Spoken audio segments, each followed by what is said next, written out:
तेहन दबन बना उल ना हेड़ेम और हल्का जोजो सही चटनी एनखान नवा लगी तेदो अब लगा तबना उल ताजा ताजा उल माने फ्रेश दरा उल ना नय दारे खन तियो हुइना इनो परे नवा उल को आदि भागी चेहरा ओना चोका को हिउ फरचा हुआ और होयो फरचा कते नवा कटी कटी छोटा छोटा टुकड़ा टुकड़ा पीस हुआ कटी कटी पीस कते कि मिटे गान कोढ़ा तनी रे बांखान जहाना रेगे जहां बन चंदा एन ओनार कटी दा बन हता ओनार बन एम गद का टुकड़ा को किछु घड़ी बन तिकी हचोआ नलो हचोआ बन पटम कते दोल खाना ठीक गया इन पर जखन इसिन गदो एनखान रे गुड़ बन मेसा जहां तने हेड़म दरकार ओना हिसाब गुड़ बन मेसा गुड़ और नवा उल किछु घड़ी आरो बन हेड़ेचोआ एनखान बानार जदि आरो अड़ी तगड़ा मिक्स गदो एनखान मिक्स लेनखान गे इन पर दो नवा रे किछु अब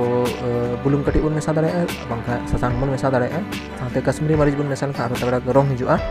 इन पर नितो दो तड़का तड़का लगी तेदो सुनुम दरकारोआ और ओना साथे पाँच फोड़न को एम लेखान के तड़का एम गान गदोआ और नवा जदि तड़का एम लेखान के नितो नोना पूरा कंप्लीट उतर करना प्रोसेस तो और नितो नवा आदि चेहरा रेडी उतर करना और नवा नितो नेल तो आदि चेहरा नेलोग करना और सिबिल हो आदि चेहरा सिबिल बुझोआ नितो नवा रोटी सला होबन जम दाड़ेआ बांखा एमनी ते होबन जम दाड़ेआ।